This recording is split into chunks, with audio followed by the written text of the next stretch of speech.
Welcome this afternoon. Hope everybody had a good lunch.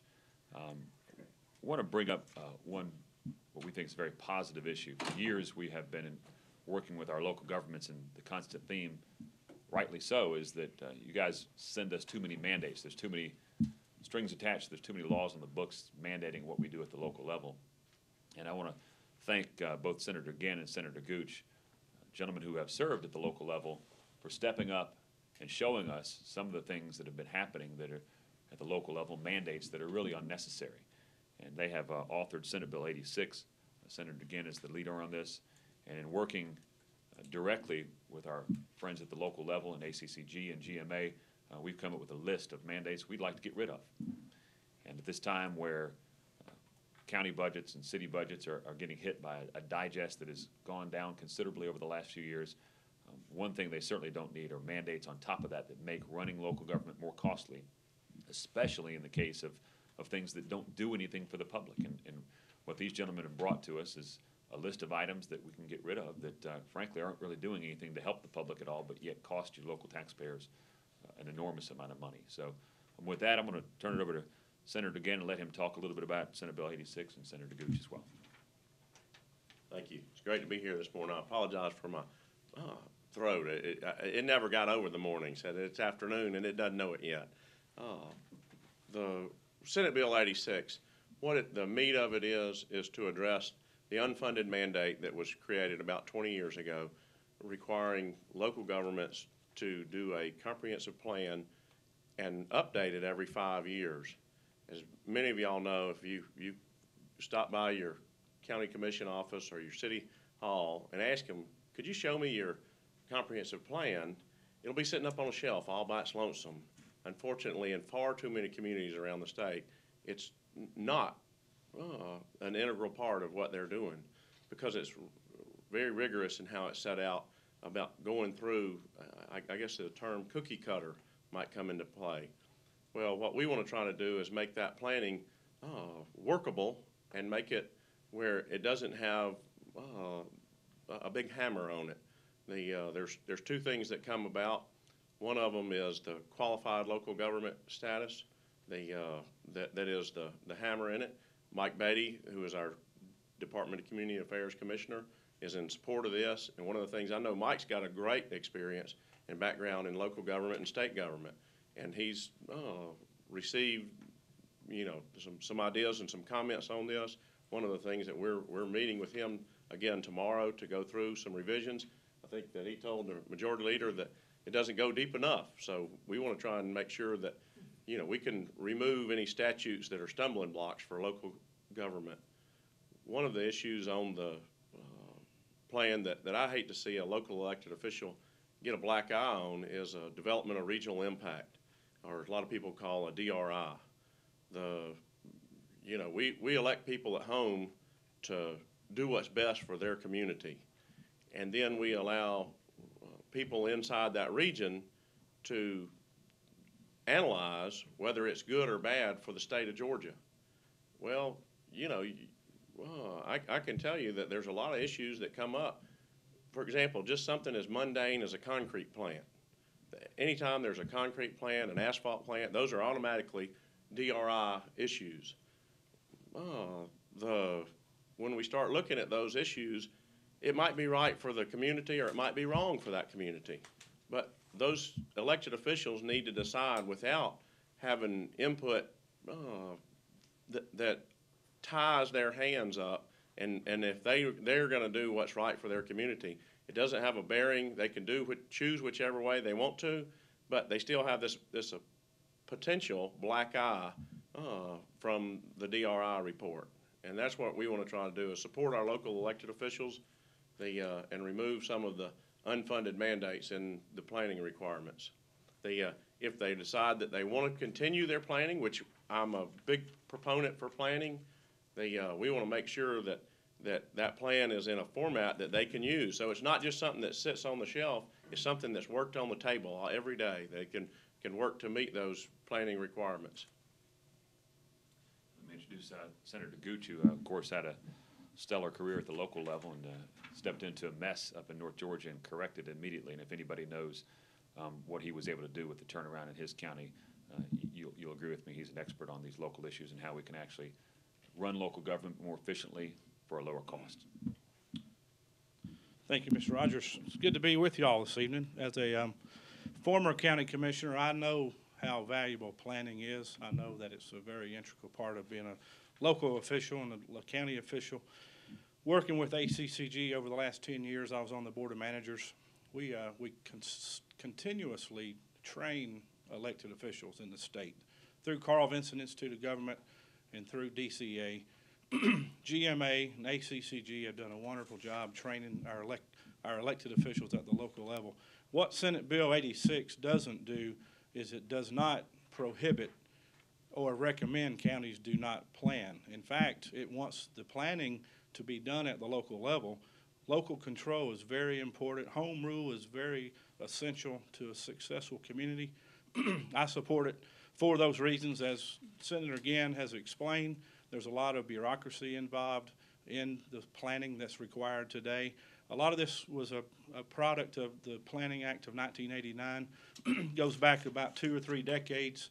It requires counties and cities all across Georgia to meet certain criteria, to adopt certain ordinances, and if you fail to adopt those ordinances, it would punish or penalize the local governments.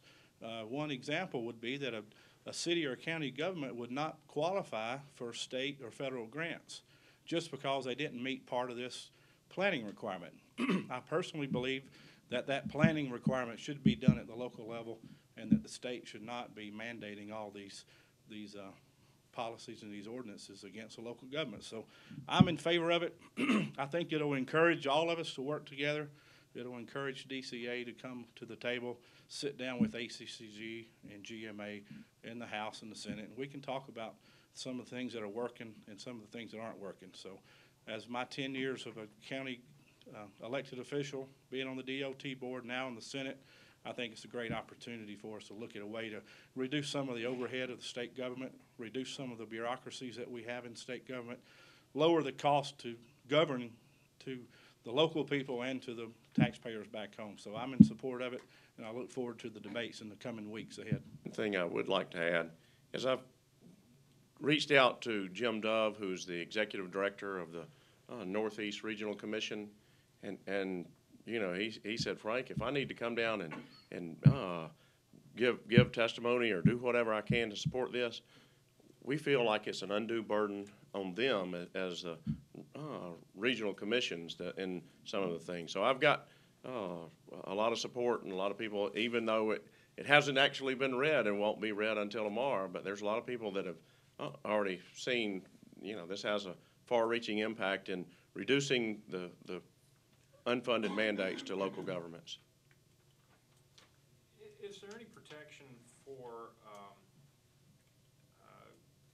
people who live in neighboring counties when there is a development that has a regional impact? And you know, you mentioned a concrete plant, but say it's a huge factory that's right on the county line.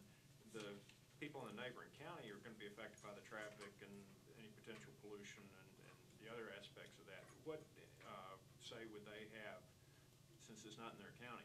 What I would like to see done is, instead of having those people outside of the jurisdiction to give it a thumbs up or thumbs down, that we give them ample notice, that we go through the notifying the community, the people that are in that region, so that they can give input at the public level in the community where they need to. So if it's coming to your county, that you can stand before those elected officials, and that's one of the things about open government, that it is for the people.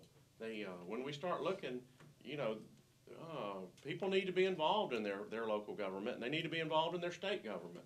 And what we want to try to do is make sure that we give them that opportunity to go out and say, hey, this is how this is going to impact us, or good or bad. And I'm all for the openness of some of the notifications and the things that are in the DRI, but I just don't think that we ought to put one group to officially taking a position, good or bad, when it's not those elected officials that are representing that community.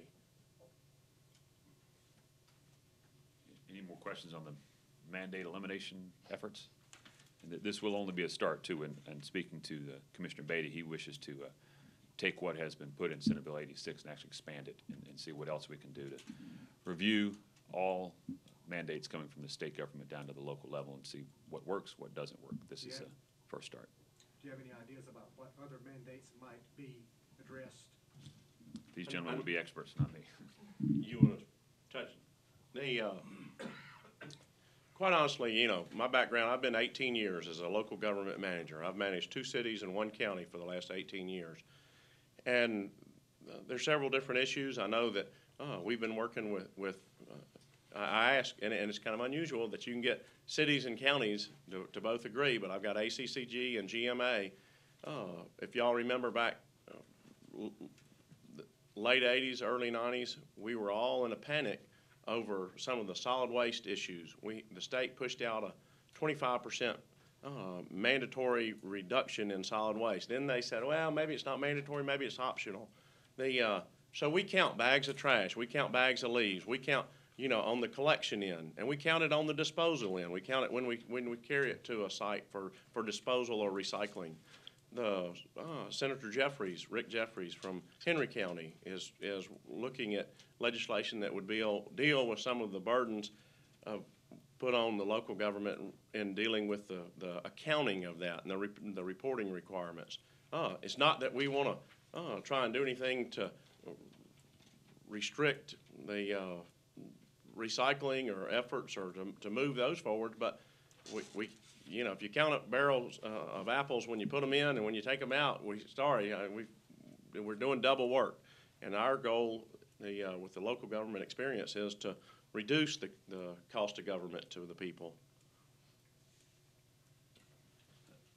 Let me give you another example of something I think that would probably fit into this. It's not in this bill, but something, just one of many examples. There's a requirement now that counties publish their annual financial statements both in a newspaper and on a bulletin board at a local county courthouse. This is clearly a relic of a bygone era. You know, I would imagine that if I wanted information about my county's financial status, I would go online and find my county's website and find it. And that's really where the requirement to post that ought to be. And it's, you know, those things may sound small, but when you start adding them up, they certainly can save the taxpayers a lot of money and more importantly, get the information out to who it's intended to go out to. Another example is a House bill that has been introduced, changing the election dates from 45 days down to, I believe, 3 weeks plus a Saturday. That's another example of where you could save local governments considerable amount of money, especially in special elections and runoffs and those type of things. It just seems to make common sense. These gentlemen will stay with me. I want to hit on a couple more topics, so if you have any questions, you can ask them as well. Don't go anywhere. Last week, Senator Albers and I introduced legislation dealing with the parent trigger. This is something that I understand has now been introduced in close to a dozen states, and it really, hopefully, is the next step in a ongoing theme or effort, or in my case, a severe push to have parental involvement in how we educate our children. If you go talk to any educational or anybody in the education system, oftentimes their first statement will be, we need more parents involved. Yet so many times when the parents try to get involved, they're told, go away, we don't really mean that involved.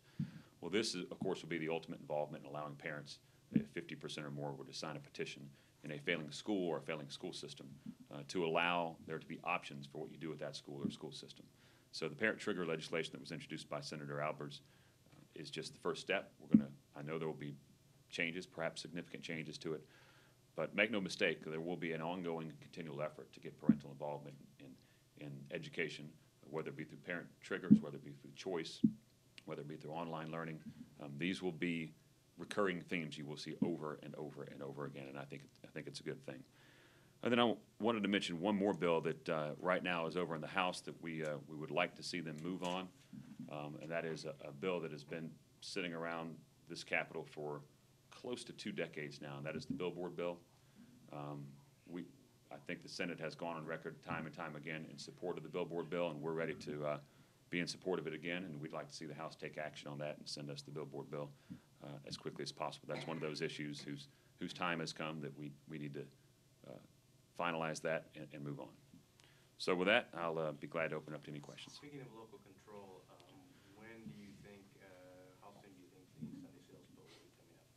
Ours or theirs? Yours. The House said you had a gentleman's agreement that you guys were gonna do it first. Well, I wasn't party to that meeting, so I'm not sure of any agreements. I don't know. I mean, it's sitting in rules, and we have actually not had a full caucus discussion on it yet. And once we do, we'll see if it has the support to move forward. Do you think it will be, well, do you personally think it will be voted on this year by the Senate? I have no idea. I don't, we've not done a whip count. We've not, I have not personally gone around and asked every senator. I know there's strong feelings on both sides, so I couldn't say whether it has the support or not. There's no reason to bring a bill to the floor if it doesn't have the support to pass. That's, Christian Coalition says that they are 7 senators short from killing the bill. well, Do you believe their, that? their count is a lot better than mine, I guess, because I haven't counted it, so I'll take them at their word. But I'm sure there are groups on the other side who have similar counts, and I'm sure they believe the same thing. So you I just haven't counted anybody. You all won't take it to rules and thus the floor if there is a majority of Republicans supporting it or majority of people in the legislature supporting it. In other words, if the caucus says, yeah, we're 50-50 now, you're just gonna, we're gonna pass on it. Yeah, unless we have a majority in the caucus. That's our general rule on all bills. That's not just this bill, all No, bills. I Yeah. understand. Yeah, thank you. What's changed from the beginning of the session? Because beginning of the session, you were very optimistic that it would come out. Well, I think my optimism centered around the fact that the governor had indicated he would sign it, and under the previous governor had indicated he wouldn't sign it, which made it almost impossible for it to come out. There's no legislator wants to really take up any issue if they know it's going to be vetoed. So I think that it was pretty clear that with the current governor and his statement, while he's not a drinker, he believes in democracy. That certainly opened up the possibility of it moving forward. But the legislative process still has to take place, and until there is the sentiment to move forward on it, it won't happen. But that, again, that's the standard for all legislation. As a member of the Committee on Assignments, I'd like to hear about what your thinking is on the latest series of suits that have come out against Senator Jack Murphy of the Banking Committee, and how that, you think that might affect his ability to carry on either personally or what the public might think about that. Well, the Committee on Assignments hasn't met since, I don't even know when this story became a story, but the Committee on Assignments, I guess it came out today. Last Friday, I think. Okay, well, we have, I just got here after giving a speech in Marietta. I just got here at 1, so we haven't, no one's met, and I don't know that anyone is even up to speed on all the information, so it would be premature to comment on anything without at least reading the story and reading the information behind it. We good? All right, thank you.